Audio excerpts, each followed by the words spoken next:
Bueno, ese es nuestro tema, el tema del grupo y tal, y ya lo tocaremos. Hoy toca Ali Bailey en el ciclo que estamos hablando. Se nos ha hecho muy tarde, yo tengo aquí que son menos 10 más o menos, entonces voy a intentar no enrollarme demasiado. Mi idea es, como en todo el ciclo que estamos viendo, es dar un panorama, un perfil sobre un personaje que desde mi punto de vista se engloba en lo que hemos llamado los mensajeros de la gran logia planetaria. Se les puede llamar mensajeros, se les puede llamar discípulos, se les puede llamar maestros. Es una serie de personajes que, como ya sabéis, yo considero, yo solo no, o sea, yo cuando empecé con esta idea había un poquito de gente, algunas personas que coincidíamos en estas ideas, y luego he ido descubriendo que hay mucha más gente que aúna las enseñanzas de Anglada con Bailey, con los Roeri, con Blavatsky, y quizá un poco más alejado Torkon Saraydarian, mucha gente no lo conoce, o incluso Peter Dunov y Ivanov, pero hay muchísima gente que trabaja con las enseñanzas de estos maestros y no las ven como enseñanzas en conflicto, sino que las ven como enseñanzas complementarias. Y yo siempre recalcaré, tenemos la suerte, un día haré un gráfico, porque a veces la gente piensa que el ser humano, la humanidad corriente y moliente, que somos casi todos nosotros, estamos como la frase, dejados de la mano de Dios. No sé si habéis oído esa frase, ¿no? Estamos como dejados de la mano de Dios. Y es mentira. Es mentira, ya lo veamos a un nivel místico, con el tema de los ángeles, los devas, como lo queramos llamar. Ya lo veamos a un nivel de estudio esotérico, hay una jerarquía planetaria, hay unos discípulos, y estos señores son de nuestro siglo, del siglo pasado, son personas que han estado dando ejemplo de vida, que han estado transmitiendo un conocimiento como poco desde Blavatsky. Y antes que ella, ya sabéis que estaba Paracelso, estaba Apolonio de Tiana, aparte de Platón, etc. No estamos solos. Hay una jerarquía planetaria, ahora hablaremos también un poco de eso, que están constantemente dando conocimiento. Por eso yo puse el ejemplo del Sol. Son como el Sol y van constantemente dándolo, con diferentes rayos. Cuando termine el ciclo, pondré cada uno de estos discípulos de qué rayo es, cada uno de ellos tiene un rayo, sus maestros, quiénes son, aunque la mayoría los conocéis, pero por ejemplo mucha gente no sabe que el maestro Peter Dunov y el maestro Ivanov, su maestro es el maestro Kutumi. Sí que se sabe que el maestro Moria es el maestro de Vicente Beltrán Anglada, los Roeri que es el maestro Moria, maestro Moria y Kutumi son de Blavatsky, etcétera, ¿no? Entonces hay toda una relación y está todo perfectamente hilvanado. Y somos nosotros, desde la periferia, que a veces no vemos bien y no encajamos bien las piezas, pero las piezas están bien establecidas. Entonces, ese conocimiento que cada uno de estos personajes nos está dando, con sus matices, es lo que llamamos teosofía. Teosofía es una palabra que cuando fundaron la Sociedad Teosófica abrieron un libro, dicen que por causalidad o casualidad salió esa palabra, y que vieron que como significa Dios, Sofía, sabiduría de Dios, pues que parecía que pegaba mucho para lo que iban a hacer, que era el nacimiento de la Sociedad Teosófica. No es que sea una mala palabra, pero en realidad es un concepto.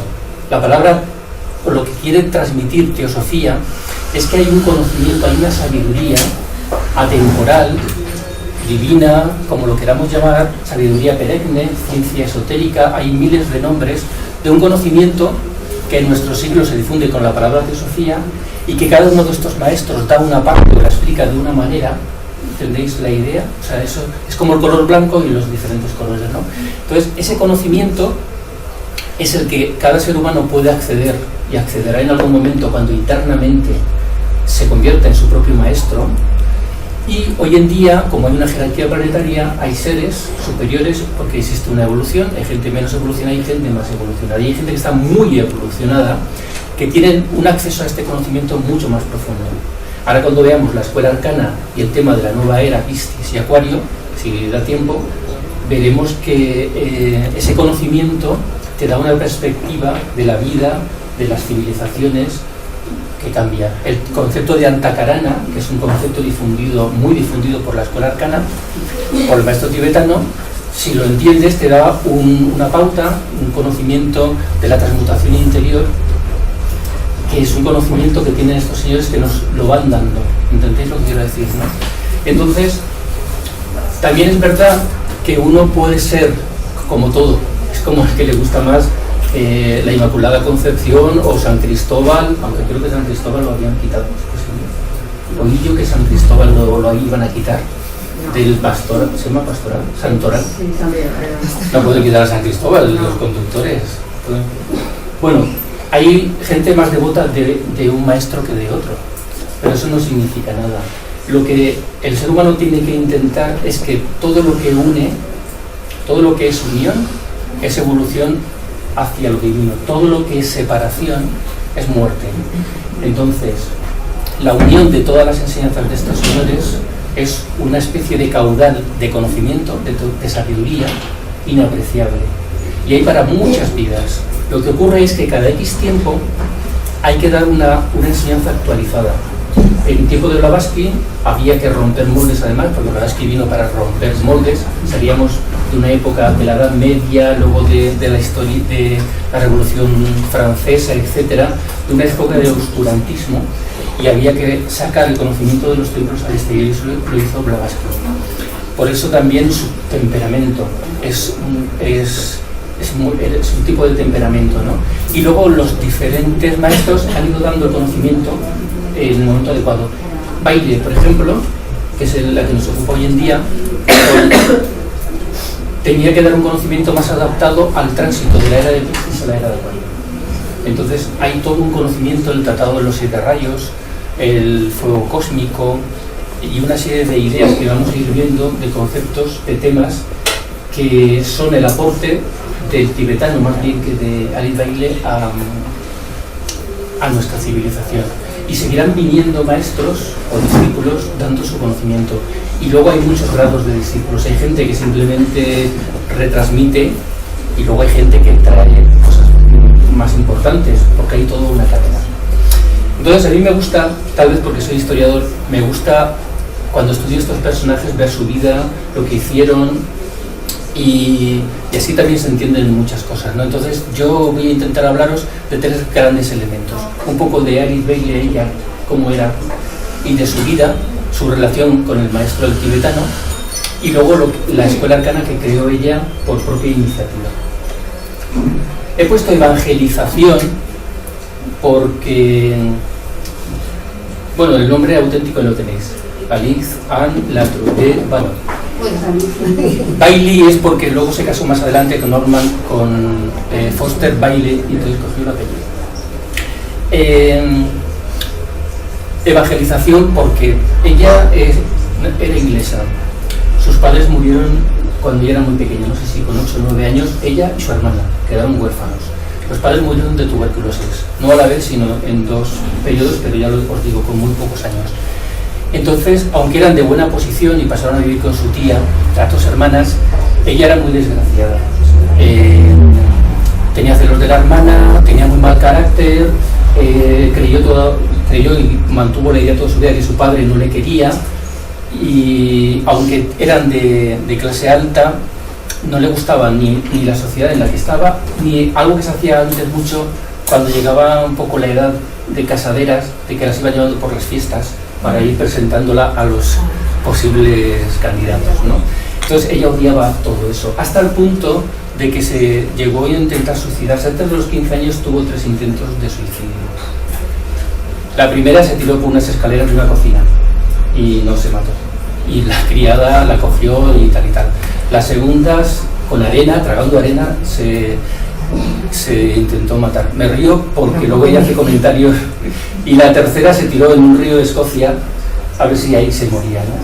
Y luego Dipla dice, es muy difícil esto de matarse. Dice, yo lo he intentado. Dice, pero esto de matarse no es tan fácil. O sea, dice, porque yo, lo de las escaleras, qué mala suerte, ¿no? Con la arena uno no se puede suicidar. O sea, y lo del agua estaba tan fría que no aguantó y salió del río. Llegó a la conclusión de que eso de suicidarse no es tan fácil.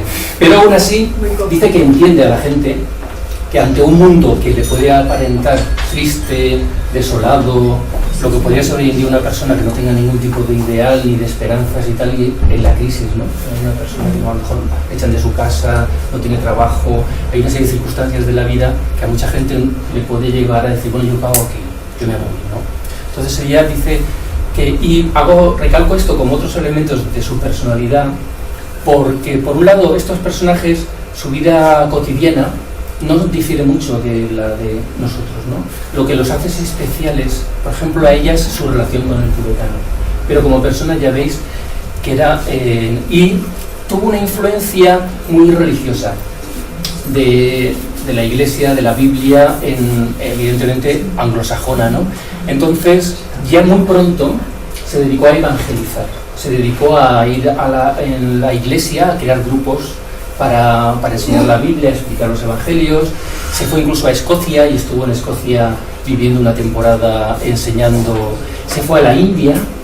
En la India hay un elemento interesante porque se puso enferma una señora en la India que llevaba la parte religiosa de un cuartel militar del ejército británico, y de repente ella no sabía si ir o no ir, pero apareció un sobre de alguien misteriosamente que le donó el dinero que necesitaba para hacer el viaje y para poder vivir los primeros meses. Nunca supo quién le dio ese dinero, pero con lo que ahora vamos a hablar de su relación con su maestro, ella intuye que su maestro quería que fuese a la India. Y si habéis asistido a las otras charlas y conocéis un poco los otros personajes, el tema de la India parece ser también una constante en todos estos personajes. Ivanov va un año a vivir a la India, a contactar con los maestros de la India. Peter Dernov tuvo también contacto con maestros de la India. Blavatsky, ya lo sabéis, etcétera, etcétera, ¿no?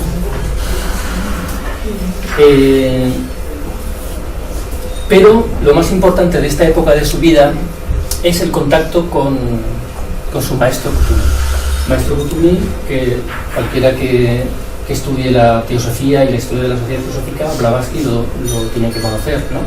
Y muchísimos grupos lo cogen como referente, ¿no? Tanto a él como a Moria. Son los dos grandes maestros que de alguna manera cogieron sobre su responsabilidad el traer a Occidente y el difundir este tipo de conocimientos.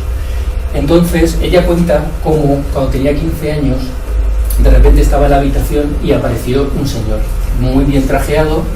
Ella no se asustó, le pareció normal, y este hombre que llevaba un turbante le habló y le dijo una serie de cosas, ¿no? Le dijo que aún era joven, pero que había una misión en su vida si la quería aceptar, que tenía las cualidades necesarias para esa misión, pero que aún tenía que vivir una serie de cosas para estar preparada, y que una de las cosas que tenía que cambiar si quería aceptarlo era su carácter, porque ella en aquel tiempo era muy arisca, con muy mal humor, quería convertir a todo el mundo, amenazaba a la gente con vas a ir al infierno si no haces esto, era muy puritana.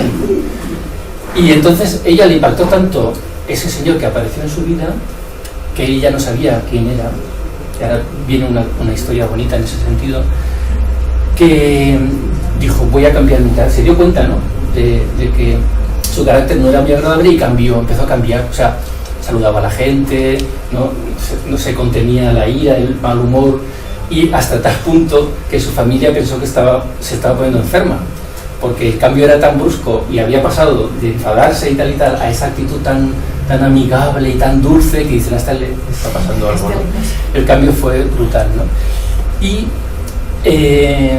llegó a tener otra visita de cuando estaba en la India del maestro, pero no física sino la voz. Escuchó la voz diciéndole, en ese momento ella lo estaba pasando muy mal en la India, cayó incluso enferma, tuvo que volver a Inglaterra, etc. Y ella comenta algo que para mí es muy interesante. El maestro se puso en contacto con ella, le volvió a hablar de la misión que tenía y no le habló para nada de los problemas y dificultades que en ese momento ella tenía. Ni le dio soluciones, ni le dijo tienes que hacer esto para salir de esa dificultad, etc., ¿no? Y ella comenta algo que es interesante por lo menos para mí, pienso que a veces pensamos que tienen que venir de fuera a resolvernos nuestros problemas. Y hay una ley esotérica en el mundo de las ciencias esotéricas, ocultas, o como lo queráis llamar, en el mundo del discipulado, de maestros y discípulos, en todo esto que estamos estudiando nosotros, que uno se tiene que construir a sí mismo. O sea, nadie nos puede sacar las... ¿cómo se llama? Castañas del fuego. Entonces, un maestro te puede alentar, pero no te puede hacer el trabajo. No puede, o sea, su trabajo. Y aparte, dice Alice Bailey, porque ella aprovecha la anécdota en su libro Autobiografía Inacabada, ella aprovecha eso para explicar esta ley, ¿no? De que, claro, si uno se lo van dando, si viene un maestro y le arregla el problema, si se lo va solucionando todo, ¿dónde está el crecimiento? Y que precisamente es en las dificultades de la vida, y sobre todo hoy en día, en nuestro tiempo de la vida cotidiana, donde se va fraguando uno como maestro de sí mismo. Entonces ella se sorprendió mucho de eso, ¿no? Pero luego se dio cuenta de que era lo mejor que podía haber hecho. Y luego además, porque ¿cómo va uno? Esto es como si uno aprueba una oposición haciendo trampa. O si uno hace, no sé, si pudiese ser cirujano sin haber hecho todo el... De repente te dan visto y tienes que hacer ahí.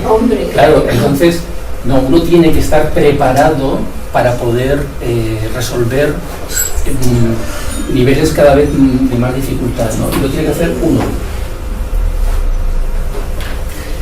Bueno, allí conoció a un soldado, Walter Evans creo que se llamaba, que también era religioso, luego de hecho fue ministro de la iglesia, y fue un matrimonio de estos, hago hincapié en estas cosas de su vida cotidiana, era un maltratador, por más que era religioso, la trataba muy mal, le llegaba a pegar, de hecho se fueron a vivir a Estados Unidos, a California, y él era el que daba las misas y todo lo demás, y ella llevaba grupos de estudio, y la gente prefería ir a los grupos de estudio de ella, de la iglesia, que a su marido. Claro, eso lo enfurecía más y le pegaba.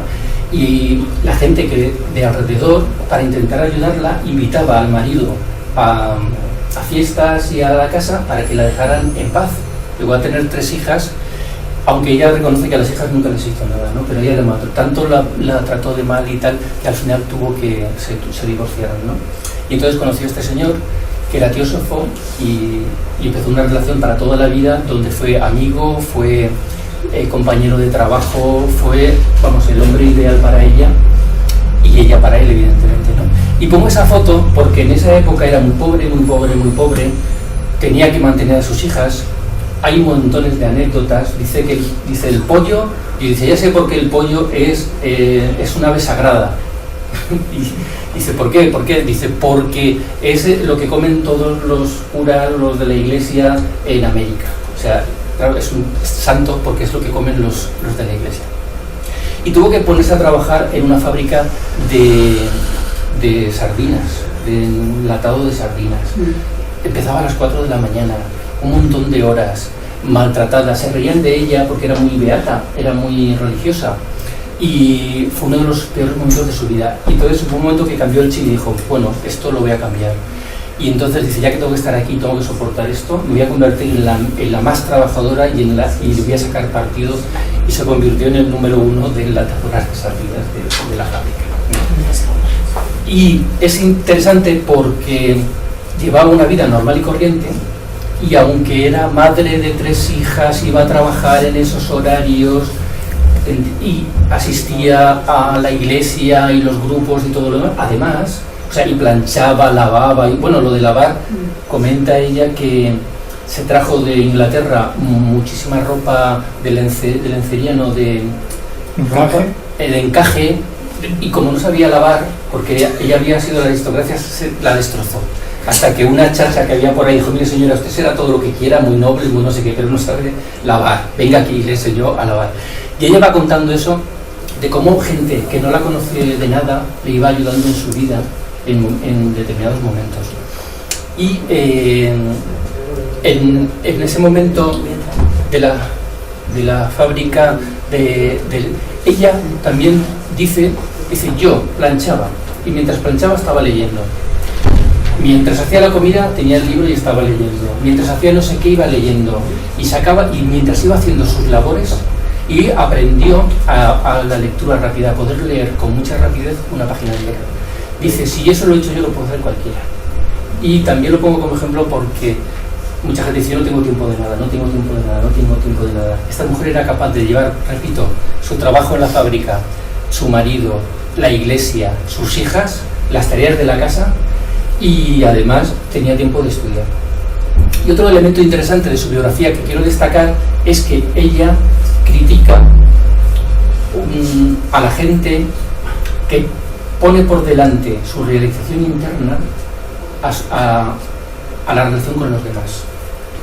Porque ella dice si tú dices no tengo tiempo para mi hija, no tengo tiempo para hacer las tareas de la casa, no tengo tiempo para hacer bien mi trabajo de no sé qué, porque yo quiero estudiar y tengo que meditar y tengo que hacer no sé qué, no sé cuántos, dice, eso no es el camino, dice, eso no es el camino de realización. Dice, un verdadero esoterista tiene primero que cumplir sus obligaciones y después el tiempo que pueda y que tenga, o entre ese tiempo, como ella hacía, planchaba y al mismo tiempo estaba con el libro, no sé cómo se pondría el libro para que no se le cayera, pero ella iba ejerciéndose.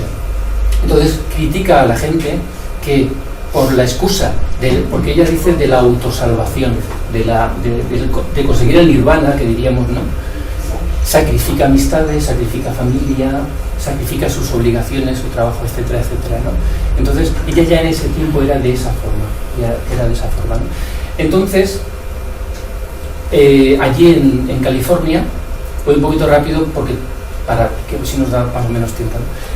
Entró en la Sociedad Teosófica, conoció a un par de abuelitas que había conocido Blavatsky, y entonces estas señoras amablemente le presentaron la doctrina secreta y se la iban explicando, y ella empezó a entender a través de la teosofía, a través de la Sociedad Teosófica, de los libros de Blavatsky, empezó a entender su propia religión, porque ella llegó también, igual que intentó suicidarse, llegó a ser descreída, o sea, veía tantas cosas malas en el mundo que no cuadraban con lo que enseñaba su religión, que hubo un momento en que casi pensaba que no creía en nada, ¿no?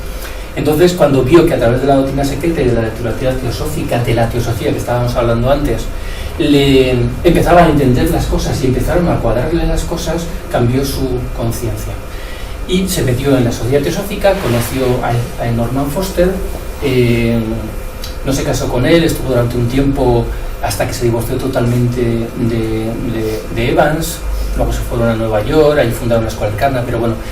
Y aquí hay un elemento muy interesante relacionado con su maestro, porque, y es uno de los elementos más discutidos en el tema de Alice Bailey, ella estuvo en Crotona. Crotona es la sede en California, por Hollywood, de la Sociedad Teosófica, uno de los centros más importantes que existen de la Sociedad Teosófica a nivel mundial y el más importante en Estados Unidos.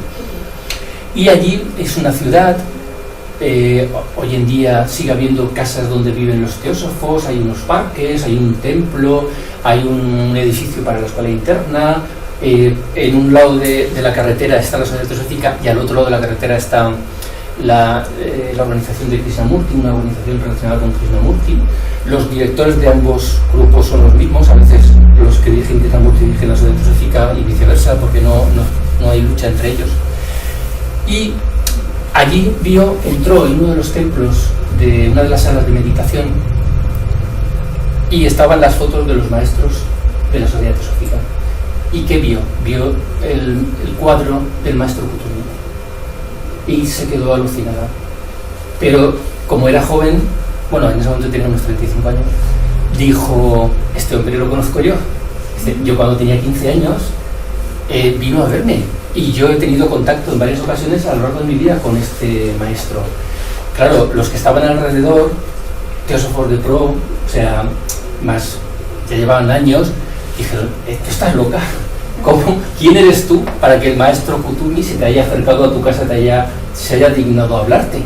Y en aquel tiempo la Sociedad Teosófica tenía una actitud un poco dogmática, o muy dogmática, y pensaba que solamente a través de la Sociedad Teosófica y solamente a través de Annie Besant, que era la que dirigía la Sociedad Teosófica a nivel mundial, se podía acceder a los maestros. No había ninguna otra manera.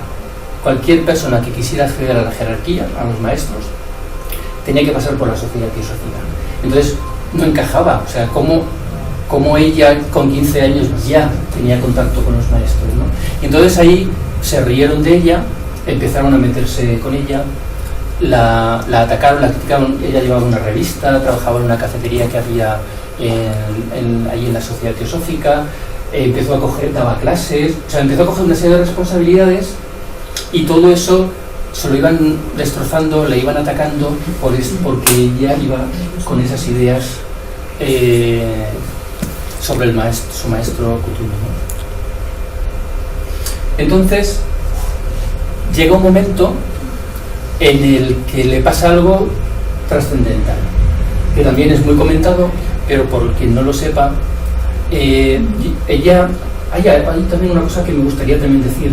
Ella, que tenía 3 hijas, se hizo el propósito de que hasta que sus hijas tuvieran 20 años, iban a ser lo más importante en su vida. Y lo cumplió. O sea, ella se ocupó de su educación, se ocupó de cuidarlas, de apoyarles en todo, en sus estudios, en sus matrimonios, etcétera, etcétera. Y lo primero para ella fueron sus hijas. Pero cuando cumplieron los 20 años les dijo: ahora vosotros tenéis que vivir vuestra vida y yo tengo que hacer lo que tengo que hacer. Y seguía estando para ellas, pero de alguna manera el foco de conciencia lo trasladó. Y ella vuelve a decir que es que las obligaciones que tenemos con la sociedad, con la familia, son importantísimas y no podemos romperlas. Aparte, si las rompemos, nos volverán a venir, porque son lazos kármicos que tenemos. No tenemos un hijo porque sí. O sea, el hijo o la hija, los padres que tenemos, hay una relación kármica, los tenemos por algo y hay que vivir una serie de experiencias. Y además que no estamos en la época de irse a una cueva a buscar ahí la iluminación. La iluminación se encuentra en la vida cotidiana. Bien, entonces ella, que se levantaba a las 4 de la mañana, eso lo hizo toda su vida, y hasta las 7 estudiaba, leía, escribía, luego trabajaba y todo lo que hemos comentado. Un día salió a pasear cerca de su casa y en una colina cercana de repente oyó una voz que le dijo: Alicia, tengo un trabajo para ti, si lo quieres coger, un poco como el maestro Kuthumi. Hay que dar un conocimiento al mundo y tú podrías darlo si quieres aceptarlo.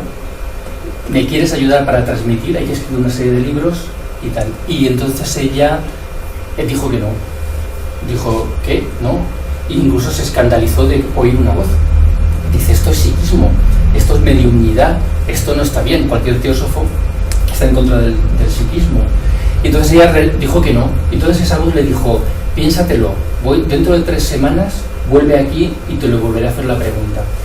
Entonces ella no solo estaba preocupada porque en el mundo esotérico se sabe que hay todo un mundo invisible con una serie de seres que te pueden engañar, que te pueden...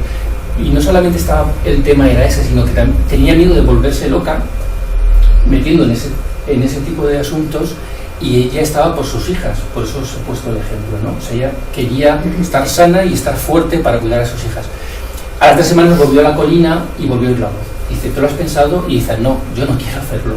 Y entonces la voz, que era el maestro del tibetano, le dice, mira, tu maestro y el mío es el mismo, es el maestro Kuthumi, lo conoces desde siempre, habla con él porque él es el que me ha dicho que hable contigo. Y entonces ella ya tenía en aquel momento una serie de método, que yo desde luego no sé cuál es, para conectar con su maestro Kuthumi. Entonces hizo eso, se puso en contacto con su maestro Kuthumi. Imagino que hoy en día sería más fácil, ¿no? Con internet, con un correo electrónico y tal. En aquel momento no sé cómo lo hizo, ¿no? Y entonces el maestro Kuthumi le dijo, sí, dice, hemos pensado que tú eres la persona adecuada. Ella era muy buena en literatura y en historia, dominaba muy bien el inglés y hacía falta continuar la obra de Blavatsky, que ahora es lo que voy a ir a eso, ¿no? Entonces accedió, y entonces hubo una relación con este maestro desde 1919 a 1939, y en esa época se escribieron los libros que se llaman los libros azules del tibetano. Hay, bueno, un poquito más adelante os lo pondré. Hay 18 libros que son del tibetano, y hay de ella creo que son 8, y luego una serie de recopilaciones. Pero bueno, vuelvo para atrás. Entonces accedió, porque ya no era una voz, simplemente era su maestro, y ella estaba además estudiando a nivel interno no solo en la sociedad teosófica, sino en el propio Arran de su maestro, de Kuthumi. Entonces, esto es muy importante, por lo menos para mí, porque hay una continuidad. ¿Cuál es la continuidad? Blavatsky, que como he dicho antes, tenía que abrir brecha en esta transmisión del conocimiento que llega hasta nuestros días. A final de su vida crea la Logia Blavatsky, un grupo esotérico en Londres, con un grupo de teósofos más comprometidos, que no solamente quieren recibir el ocultismo teórico, sino que quieren vivir el ocultismo práctico, o sea, una serie de normas para aplicar en la vida cotidiana, que entonces sí que te va cambiando, porque la teoría está bien, una charla aquí pues está bien, nos enteramos de cosas, podemos tener revelaciones, se amplía un poco nuestra conciencia, pero hasta que uno no vive las cosas en la vida cotidiana, no cambia realmente. O sea, el cambio solo se hace a través de la acción, o sea, no hay otra manera, ¿no? Entonces, ese grupo interno se iba a llamar la Escuela Arcana. Y ella quería llamarlo la Escuela Arcana, pero no se llegó a llamar así, o sea, tuvo varios nombres, ¿no? Entonces, Anibesan recoge la tradición de Blavatsky y crea la Escuela Arcana con el mismo nombre que le dio Blavatsky. Y el maestro, el tibetano, no es un personaje que apareció de repente en la vida de baile, sino que él ya, y en las clases ya hemos visto este cuadro, él ya trabajaba con Kuthumi y con Maurya y con Blavatsky cuando se creó la Sociedad Teosófica, cuando estaban en la India y cuando empezaron a plasmar la doctrina secreta. De hecho, parte de la doctrina secreta de Blavatsky se la transmitió el tibetano a Blavatsky, y sobre todo la parte de astrología, astronomía, donde este maestro es mejor que otros maestros, ¿no? Entonces, en este cuadro, lo que pasa es que no se ve muy bien, ya, para los que no lo conozcáis, aquí hay un señor que está de espaldas. Esto es una tela que se pintó, es un valle que hay en el Tíbet, cerca de Sigakse, yo no sé pronunciarlo muy bien, donde viven los maestros, donde no se puede ir así como así, o sea, ya lo hemos hablado en alguna conferencia. Hay quien dice que es el maestro Kuthumi y otros que es el maestro Maurya a caballo. Esa sería su casa, al otro lado está la casa del otro maestro, y esto se dice que es una entrada al Museo de la Fraternidad Blanca, donde tienen libros, objetos de las antiguas civilizaciones, incluso dicen que hay cosas del futuro.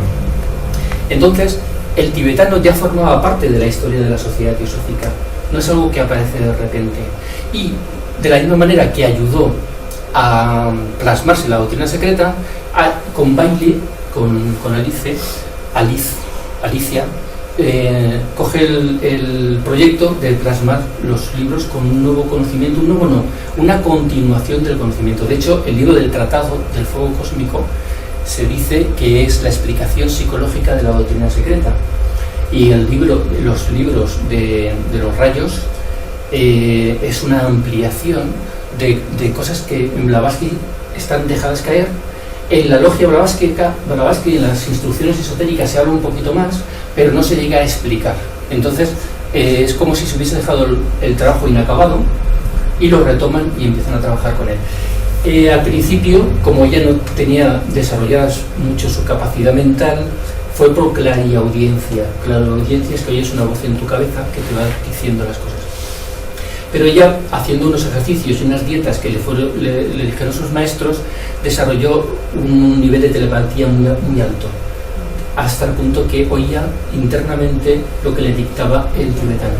Entonces, lo digo porque hay quien piensa que tampoco estaría mal, que el tibetano es como una especie de yo superior que no existió, que no existe, y que es el yo superior de Alice Bailey que le dicta este conocimiento.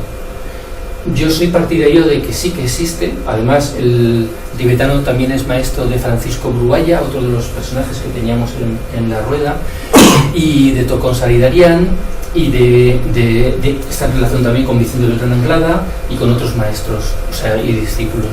Entonces, yo pienso más bien que es un personaje, es un discípulo de la jerarquía planetaria que contactó con ella, y los libros, ella insiste que lo que dicen los libros no se lo inventa ella, sino que es lo que le ha dicho el tibetano. Entonces, de hecho, muchas cosas de las que ella escribe ahí, ella misma no sabe lo que está diciendo. Ella sí que es consciente de lo que le está diciendo porque está oyendo la voz en su cabeza, pero que muchas cosas, hay un nivel astrológico impresionante en las obras del tibetano que ella no es capaz de dominarlo. O sea, hay una cantidad de material y de información que ella no lo puede dominar, ¿no? Y es el tibetano el que se la va transmitiendo. Pero es importante hilar esto, que la escuela arcana es el nombre que tenía la logia interna de Blavatsky, y que el tibetano ya estaba con Blavatsky. De hecho, en las cartas de HPB de Blavatsky a Sine cuenta incluso anécdotas de cómo se cayó una vez de una vaca y cosas de tipo gracioso, porque el tibetano, digamos que en la jerarquía de maestros no está al mismo nivel que un Kutumi o un Moya, ¿no? Es como más joven, por decirlo así. Ya es mayor, pero es como más joven y todavía estaba aprendiendo. Bien, entonces ahí están los libros. Esto está en internet, hay miles de páginas, porque una de las cosas que dijo el tibetano es que para la nueva era es que sus libros se tenían que difundir y están gratuitos por todos lados. En la página web que yo he creado de los maestros están todos para poder descargar en PDF. Incluso hay un PDF donde están todos juntos, 6.000 y poco páginas con todo, que si queréis hacer búsquedas pues es muy interesante, porque si estáis interesados en un concepto de iniciación, pues vais al PDF, ponéis búsqueda de iniciación y os va llevando por las 6.000 páginas por ahí donde es iniciación. Entonces hay unos libros, repito, que son de él, son esos que tenéis ahí, 18 libros, durante 30 años, fijaros, 30 años, año a año, poco a poco, con tranquilidad, una vida, ya repito, más o menos normal, generando esta cantidad de conocimiento. Ella se atrevió a escribir unos libros, La luz del alma, por ejemplo, son comentarios a los yogas de Patanjali. El tibetano le pasó una versión de los yogas y ella los comenta, y luego él le dio el visto bueno. El de los trabajos de Hércules es una recopilación que salió por los años 70. Me imagino que desde ahí no veréis los títulos, la mayoría. Y luego recopilaciones, pues todo lo que hay de sexo en eso, todo lo que hay sobre la muerte, etcétera, ¿no? Bien, entonces aquí hay otro elemento interesante, que es la escuela arcana, como os estaba diciendo. La escuela arcana se considera que es de las escuelas más serias que existen en el mundo. Cuando se habla de escuelas esotéricas hay miles, hay montones, pero la escuela arcana, la sociedad teosófica, los rosacruces y la masonería se consideran que son las más serias. Y hay un elemento interesante sobre la creación de la escuela arcana que a mí me gustaría resaltar, y es que una de las tareas que tenía el tibetano a través de Alice Bailey era resaltar varios conceptos que ahora veremos, pero que el diagramas, era muy importante el diagramas. Lo que dice es que la humanidad, como decía antes, no estamos solos, ¿no? Hay una jerarquía, y esa jerarquía, la palabra jerarquía, el concepto de jerarquía lo dice, hay una estratificación es como la energía, ¿no? La energía tienes que rebajarla, ¿no? Una central eléctrica lo pones en una bombilla y te la cargas, ¿no? Tiene que haber transformadores que van reduciendo, ¿no? Entonces, a la cabeza de la jerarquía planetaria están la Kumara o el Mahayohan o el Cristo, como se le quiera llamar. Ella, como es muy cristiana, utiliza el Cristo, utiliza mucho el concepto del Cristo. Luego está ahí la jerarquía planetaria, el Manu, el Bodhisattva, etcétera, los diferentes maestros en diferentes rayos, sus discípulos. Los discípulos hay toda una categoría: discípulo en probación, discípulo aceptado, discípulo en el corazón del maestro, etcétera, etcétera. No es el tema de hoy. Y luego están los arramas. Los arramas son diferentes maestros tienen grupos de discípulos y están por todo el planeta. Y entonces un elemento interesante de la escuela arcana que lo lanzó Alice Bailey es que da igual que estés en la sociedad teosófica, en los rosacruces, en los masones, en donde sea, eso a los maestros no les importa. Lo que importa es que seas una persona de buena voluntad, alguien que quiera cambiar el mundo, mejorarse a sí mismo y ayudar a cambiar el mundo. Entonces, esa gente ellos los van seleccionando, unos más conscientemente y otros menos, porque ya hemos dicho que incluso escritores, directores de cine, compositores de música están inspirados en diferente nivel según cómo se han purificado internamente, captan más o menos de esas influencias que están constantemente viniendo de arriba a abajo. Entonces los arratmas son como una especie de intermediarios entre la humanidad y la jerarquía. No sé si me explico con la idea. Sí. Entonces es muy interesante porque digamos que, claro, uno dice contactar con los maestros, con la fraternidad blanca, con Zambala. Bueno, no, pero los arramas son como escuelas a las que uno puede acceder. Normalmente es por la noche, en el plano causal o en el plano mental, cuando se estudia, y hay mucha gente que está y no saben que están.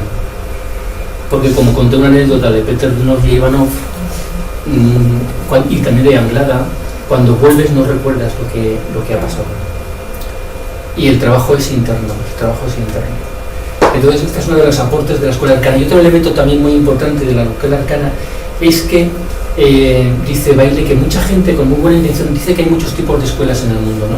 Entonces hay mejores y peores escuelas. Hay gente que tiene un poco de liderazgo, que tiene un poco de que quiere y crea un tipo de escuela y tiene un nivel y bien está. Si hace algo de bien está. Pero hay escuelas mejores y otras mejores y otras mejores y otras mejores, ¿no? Hay diferentes tipos de escuela. Y la escuela arcana no fue idea del tibetano, no fue que los maestros le dijeron crea una escuela, sino que ella dijo voy a crear yo una escuela con todos estos conocimientos que estoy recibiendo, los voy a estructurar y voy a crear una escuela para difundir estos conocimientos. De la mayoría de escuelas, porque ahora veremos uno de los elementos más importantes a nivel de conceptual de la escuela arcana y de las enseñanzas del tibetano, es el primer punto, rechazo a la tradición. O sea, hasta Bailey se ve el tema del discipulado como una especie de obediencia al maestro, que luego como Krishnamurti ya veremos el mes que viene como esa idea la rompe totalmente, la idea del maestro, ¿no? Entonces lo que viene a decir Bailey y el tibetano es que hay que desapegarse de viejos sistemas de instrucción. Son viejos sistemas de instrucción. No necesitas tener al maestro al lado para poder crecer.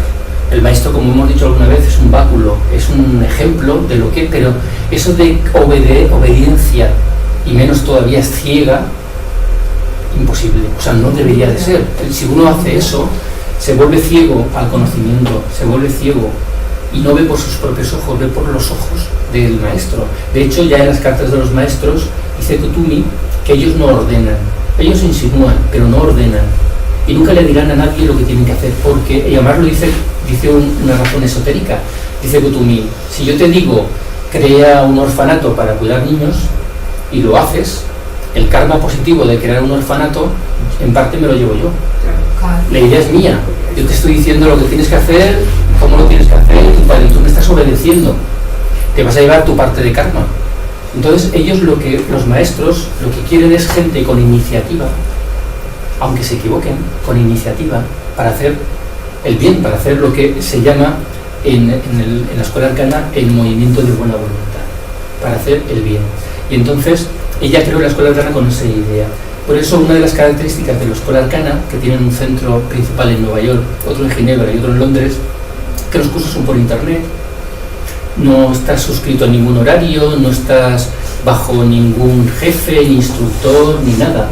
O sea, hay gente que ayuda, hay unos temarios, te van haciendo un seguimiento, pero está descentralizado y no hay una estructura jerárquica para guiar a la gente. Eso es algo que destaca mucho en la escuela arcana, ¿no? Entonces el rechazo a la tradición, me refiero a eso. Y Anglada decía que tenemos muchos prejuicios a nivel, tenemos muchos prejuicios de todo tipo. Igual que estamos anclados a través de las religiones, y disculpadme, pero las religiones actuales, casi todas, tienen muchas cosas que ya están superadas, que son del medioevo o de antes, y sin embargo se mantienen porque se quiere mantener la tradición sin incluso saber bien lo que estás manteniendo, ¿no? Entonces, todos estos maestros, y también Krishnamurti, te hacen abrir los ojos para que veas que hay cosas que están desfasadas en todo, en las religiones, en la ciencia, en la política, en todo hay cosas desfasadas y hay que abrir los ojos a lo que viene, a lo nuevo. No hay que anclarse, hay que estar abierto. Y ese es uno de los principios importantes, el rechazo a la tradición. La nueva era, el concepto de nueva era, lo crea realmente entre Elena Roerik y el Agni Yoga, Maestro Moria, y Ayurveda. ¿Por qué? Porque, fijaros lo que decía antes, en cada momento histórico la enseñanza se adapta un poco al momento histórico. En época de Blavatsky había que dar muchos datos, porque había que atacar a un nivel cultural a los intelectuales, sobre todo de Occidente. Entonces hay muchas citas de filósofos, de científicos, había que ver la ciencia de ese momento, lo que estaba descubriendo, etc. En la época de Bailey no va tanto al dato y esto lo dijo Plutarco, y esto lo dijo Séneca, y esto lo dijo no sé qué, va más a los conceptos esotéricos.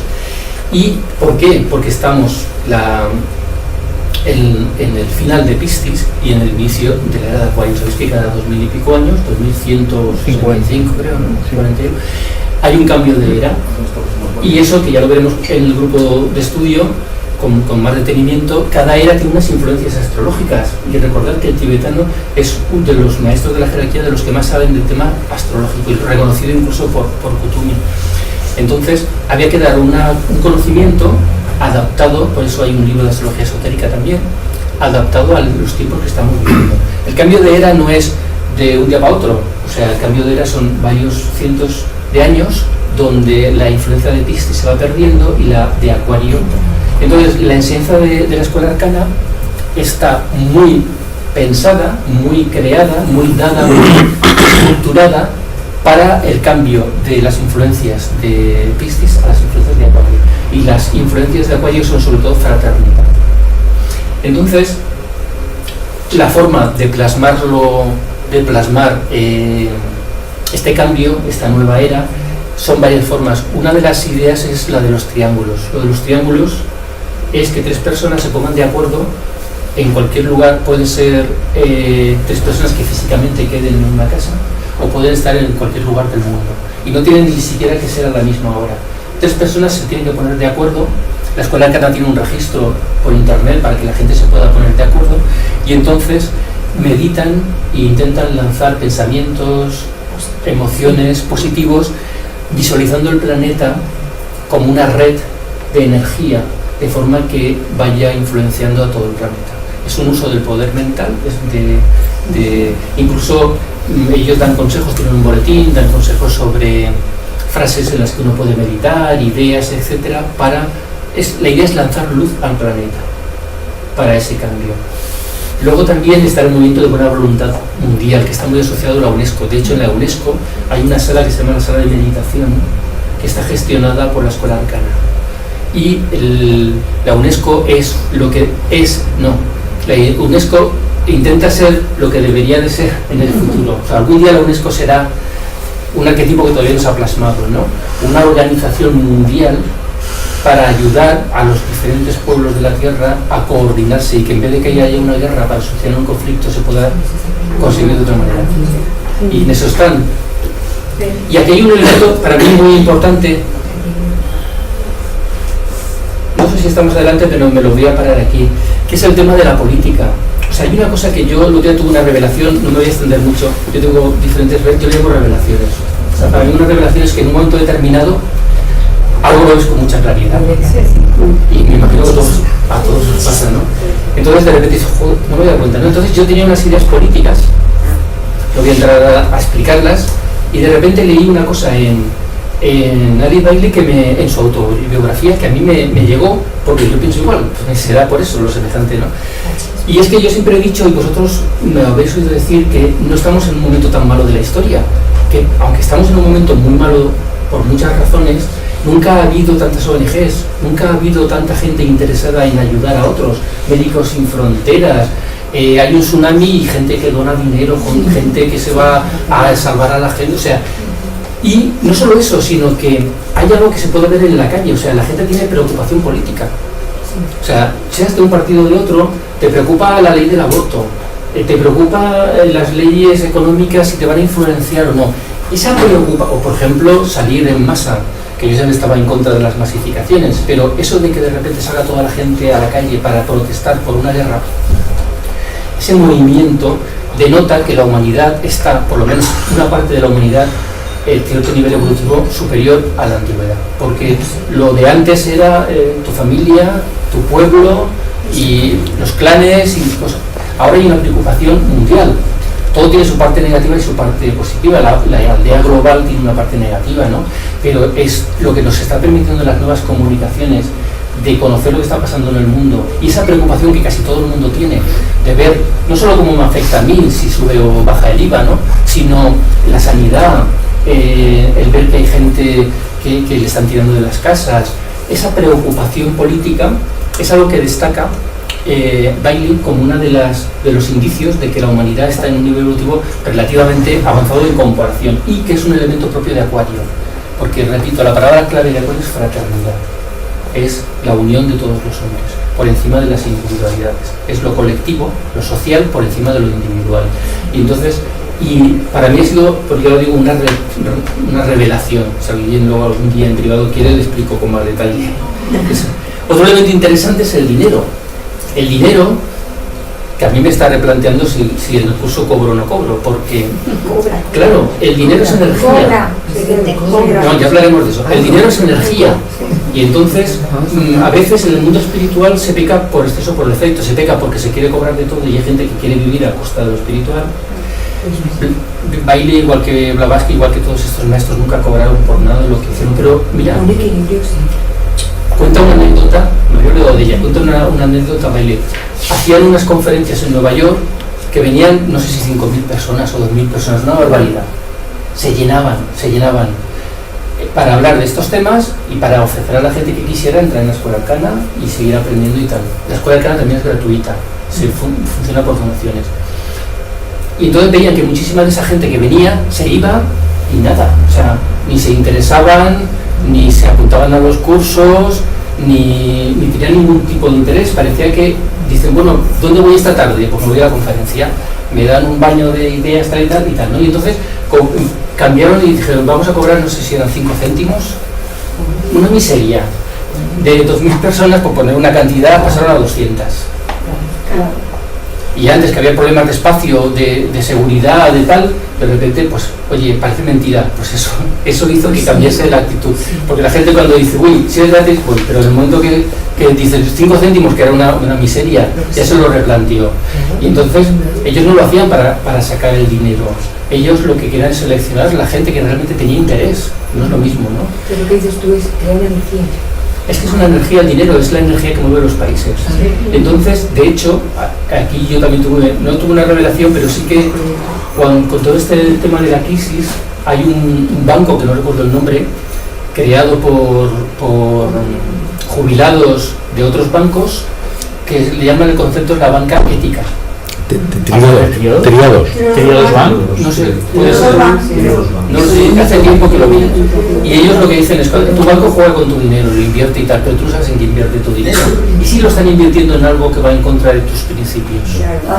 Entonces la banca ética te informa de en qué va a invertir el dinero para que tú seas consciente de cómo están trabajando tu dinero. Y lo que Bailey comenta, que dice que tiene que haber un cambio en la mentalidad del dinero, porque el dinero evidentemente es como los poderes, se puede utilizar para el bien, no se puede utilizar para el mal. Y los cambios que tienen que venir, va a hacer falta mucho dinero, porque hay que hacer, por ejemplo, a Ivanov se murió un poco triste por lo siguiente. Él quería crear el templo de los 64 ancianos. ¿Habéis oído hablar de eso? Quería crear un templo, un edificio con unas estructuras que él lo tenía todo ya planificado, él sabía cómo tenía que ser ese templo, las diferentes partes de ese templo, qué iba a darse, qué se iba a estudiar, era para los más avanzados dentro de su fraternidad blanca universal, y él iba lanzando la idea a sus discípulos a ver si ayudaban, el terreno lo tenían, si conseguían dinero para poder construirlo, y se murió sin que se pudiese construir ese templo. ¿Y sabéis quién perdió? Perdimos todos nosotros, porque si eso se hubiera podido plasmar tal y como él quería plasmarlo, hubiese sido un lugar, es como, no recuerdo el nombre, pero la antroposofía de Ruth Steiner tenía también un edificio, Guten no sé cuántos, que se lo quemaron los nazis precisamente, que primero era muy impresionante, pero creo que era de madera, y luego lo quemaron los nazis, tuvieron que hacer otro. Era una universidad, era un templo, era impresionante. Él quería hacer algo así y no pudo porque los discípulos, yo sé, a mí cuando digo esto me da un poco de miedo, porque dice, este lo está diciendo para sacar pasta, ¿no? Pero mira, Tortosa Italiano, otro ejemplo, un señor le decía, yo estoy triste porque no sé qué hacer con mi vida y tal, ya era un millonario. Dice, ¿pero usted ha pensado en donar dinero a algunas causas? Dice, no, yo no voy a donar a nadie. Dice, pues ya sabes dónde está su infelicidad, ¿no? El dinero, repito, es como un poder, se puede utilizar para el bien o para el mal. Y hay cantidad de cosas que se podrían hacer si la gente... Hay otra frase de la escuela arcana que a mí también me impactó, la puse otro día en Facebook. Dice, la culpa de que tengamos políticos corruptos es nuestra. Dice, porque la gente que tiene capacidades, que podría hacer el trabajo que están haciendo ellos, pero que son nobles, no cogen esa responsabilidad. Claro. Y como los que son buenos, o sea, que tienen conocimiento y al mismo tiempo son nobles, no lo hacen, pues ¿qué hacen? Hay que llenar un vacío y luego cogen los aprovechados. Y eso lo dice Alex Beguilén. Entonces, gente que por eso hay tanta proliferación de ONGs, pero pasa lo mismo, hay ONGs que son fraudulentas y hay ONGs buenas, ¿no? Pero la gente, como no ve respuesta de determinados medios, su propia iniciativa, y todo eso es el aliento de Acuario, todo eso es el aliento de la era en la que estamos viviendo, y no ha pasado en ningún momento de la historia. Por más que os digan que la Atlántida fue una supercivilización, nunca la Atlántida consiguió a nivel social lo que estamos consiguiendo nosotros. Ahora ahora vendría Natasha y diría, bueno, tú no sabes lo que hay por ahí, yo que los miércoles veo lo que me viene y tal, ese día que hay y tal, sí, todo lo que queráis, pero también está lo otro y hay que verlo, y hay que caminar hacia lo positivo. Y luego está la gran invocación, que no he oído hablar de la gran invocación, ¿no? En la radio me hicieron leerla el otro día, y es dada por el tibetano. 1949. Sí, y además una de las recomendaciones de que se extienda por todo el planeta, los libros, la gran invocación, la ceremonia del Vesak, etc. O sea, hay muchas más cosas de las que nos pensamos, de las cosas del mundillo esotérico que tenemos a nuestro alrededor, que viene de la escuela arcana y del tibetano, de lo que nosotros nos podemos creer. Luego está lo del Antakarana. El Antakarana lo hemos visto en las clases, ¿no? Es el paso entre la parte inferior y la superior, es el camino para contactar, es un camino. De ahí la palabra pontífice, que construye puentes, es un puente que hay que construir. Y todas las enseñanzas esotéricas llevadas a la vida práctica van construyendo ese puente para contactar con nuestra parte superior. También hace mucha hincapié en esta idea. Los rayos, el tema de los rayos ya está en las instrucciones esotéricas de Blavatsky, pero como fuerzas, como tattvas, le llama de otra manera. La palabra rayos que todo el mundo utiliza, yo soy de primeros rayos en segundo, no sé qué, cuántos, ¿no? O lo de los signos astrológicos. Tiene 5 tratados sobre los 7 rayos, que es muy denso, no es fácil leer al tibetano. Es muy denso, pero da una cantidad de conocimiento sobre este tema que hasta ahora no se había dado nunca. Luego está el tema de la reaparición de Cristo. Es un tema controvertido, también lo trata Vicente Ventranada, lo tratan todos, porque al parecer está relacionado con la exteriorización de la jerarquía. Según el tibetano, en un momento determinado hay 2 elementos con la reaparición de Cristo. Por un lado, de esto insiste Vicente Beltrán, está claro que cada uno de nosotros tenemos que hacer surgir, brotar, conectar, como le queráis llamar, el Cristo interior. O sea, esa es la verdadera reaparición del Cristo, ¿no? Que construyendo ese Antakarana, que purificándonos, que dominando nuestra parte inferior, conectando con nuestra parte superior, la luz del mundo espiritual nos inunde y a través de nosotros podamos, como yo siempre digo, transmitir a los demás, ¿no? Pero parece ser que esa vieja idea que fracasó, entre comillas, ya lo veremos en Krishnamurti, yo no creo que fracasara con el nuevo avatar, el nuevo Mesías, que los rois también hablan de que tiene que venir ahora no me sale el nombre, el que viene en un caballo blanco, el Kalki Avatara. Hay diferentes nombres para futuros mensajeros.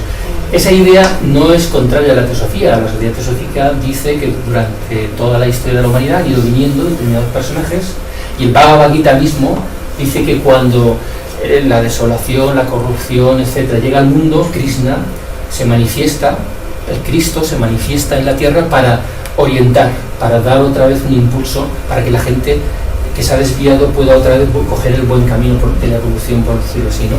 Entonces, en algún momento, al parecer, tiene que surgir alguien tipo Jesucristo, tipo Buda, que destaque de alguna manera con una adaptación del mismo mensaje de siempre a esta estas circunstancias. Puede ser dentro de 20 años, puede ser dentro de 50, puede ser dentro de 100. Yo desde luego no lo sé, porque cada uno dice una cita. Y evidentemente está en relación con la esterilización de la jerarquía, porque lo que dice la escuela arcana y lo que dice el tibetano es que Shambhala, que como hemos visto antes en el esquema está como allí muy lejos y aquí nosotros, digamos que conforme la humanidad va evolucionando, nos vamos acercando más a ellos. Ellos son lo que nosotros seremos en el futuro. Entonces, conforme la humanidad, recordar el concepto de evolución horizontal y evolución vertical. O sea, toda la humanidad va en una espiral evolucionando y hay determinadas personas que tienen la capacidad de condensa. Entonces, pero todos vamos, la humanidad poco a poco va acercándose a lo que tiene que ser, que sería Shambhala. De hecho, ese concepto también lo tiene Ivanov con la Nueva Jerusalén. Es la misma idea, es una civilización que tiene que llegar, supuestamente en Acuario, está relacionado con los yugas, el Sakya Yuga, que es la edad de oro, donde no es que nos gobiernen y se pongan a gobernarnos en plan dictador y aquí, no, va a haber una relación estrecha con estos maestros. Ya no van a estar porque la humanidad habrá alcanzado el suficiente nivel para contactar con ellos más directamente. Bueno, no me voy a extender ya porque ya son casi las 9. Estas son las directrices que el tibetano dio para el trabajo a difundir a través de la escuela arcana y a través de sus libros: preparar a los hombres para la reaparición de Cristo, el trabajo de los triángulos, la buena voluntad mundial, la distribución de los libros, hacer mundial la ceremonia del Pesach y los miembros del nuevo grupo de servidores del mundo. El concepto de nuevo grupo de servidores del mundo la idea es, de alguna manera, que toda esta gente que en todo el mundo, voy a decir, y disculparme la vanidad, intentamos cambiar un poco las cosas, de alguna manera haya alguna conexión para hacer un trabajo, porque recordar ese ejemplo que nos daban en el colegio: si tú quieres mover una piedra y hay un tío empujando por aquí, otro empujando por allá, otro por aquí, la piedra no se mueve. Pero cuando pones a todos empujando en la misma dirección, la piedra se mueve. Entonces, es propio de la edad de Acuario, entra dentro de lo que tiene que ser en este momento evolutivo, que la mayor cantidad de gente de buena voluntad se una para intentar cambiar las circunstancias. Esa es la idea. Y entonces, cuanto más conciencia tenga una persona de que está haciendo un trabajo grupal, yo voy a poner un ejemplo muy pronto, no es muy importante, pero yo voy a participar en un congreso el año que viene. Van a hacer un congreso en Sudamérica, en Buenos Aires, yo no puedo ir, será por videoconferencia, donde determinada gente de todo el mundo va a participar con estas ideas, con estos mensajes para transmitirlos. Y luego está el trabajo individual que cada uno haga en su ciudad, etcétera, etcétera, ¿no? Bueno, y acabamos. Ya sé que estáis con ganas de iros. Pues suele ser yo que tiene ganas de irse. Bueno, hay 15 de diciembre del 49 muere en Nueva York. Una frase de despedida, dicen que dijo, nunca se sabe muy bien si las frases que dicen en el momento de la muerte serán o no serán, dicen eso, ¿no? Pero llevó una vida muy relativamente reposada. Fijaros que vivió la Primera Guerra Mundial y la Segunda Guerra Mundial. De hecho, la escuela arcana tuvo grandes problemas porque en la Segunda Guerra Mundial la escuela arcana, el tibetano, Alex Bailey, todo este movimiento, también la sociedad teosófica, la antroposofía, se pusieron de parte de los aliados. Entonces había un movimiento de paz mundial, que no querían estar ni con unos ni con otros. Entonces dijo algo que no todo el mundo lo entiende, pero hay una frase de Cristo que dice: que no está conmigo, está en contra. Sí. Entonces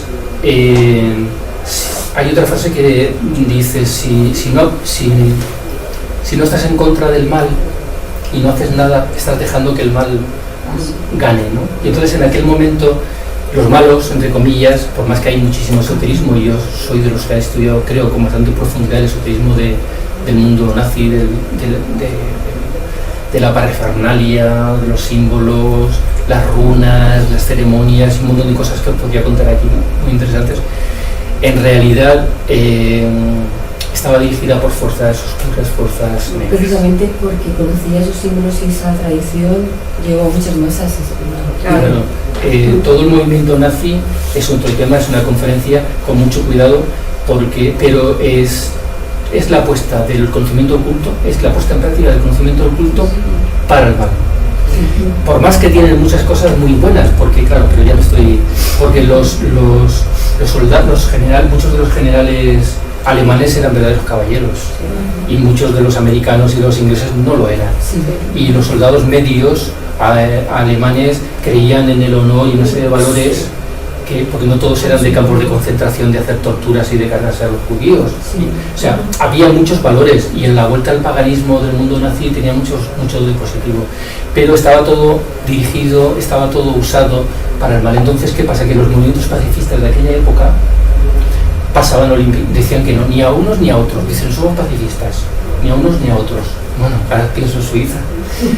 Entonces, la escuela arcana, Alice Bailey se dijeron que no, que incluso la jerarquía planetaria estaba a favor de los aliados, estaban a favor. No es que los aliados fueran, esto es como decía Aristóteles, entre dos males elige el menor. Porque, repito, las barbaridades que han hecho los aliados, los campos de concentración donde tenían los aliados, las destrucciones que han hecho en Italia, en toda el centro de Europa, son impresionantes. O sea, pero entre dos males elige el menor. Entonces, en aquel momento, el menor mal eran los aliados y el mal eran los... Pero recordad que nunca hay nada blanco o negro en el mundo, ¿no? Hay muchos matices. Entonces, con esto, espero haber dado un vistazo de quién es este personaje, de qué de lo que hizo nos influencia hoy en día. Y evidentemente lo que sería tema, no para una charla, sino para muchos cursos, es leerse los libros y estudiar los libros, donde hay una cantidad de conocimiento impresionante. Y claro, si dices, bueno, ya la doctrina secreta de Blavatsky, y ahora los libros del tibetano, y ahora los libros de Anglada, y dices, bueno, esto es... Bueno, pues por eso hay gente, yo en mi pequeña medida, que intentamos desgranar un poco todo este material para ir ofreciéndolo en la medida de lo posible, ¿no? De hecho, cuando acabe con el ciclo de los mensajeros, que acaba creo que en febrero con Torcón, Sara y Darien, empezaré otro ciclo, pero de temas, que si veis en la página web hay un tema que es Shambhala, hay un tema que es la fraternidad blanca, hay un tema que es la muerte, las iniciaciones, el amor, etc. Cada uno de esos temas los iré dando, pero cómo lo enfocan entre todos, con un ejemplo de Ivanov, uno de Krishnamurti, uno de Torcón, para intentar dar luz sobre esos temas a través de eso. Yo creo que es una idea bonita. Y nada, si tenéis alguna pregunta, y si no, yo doy por terminada la charla.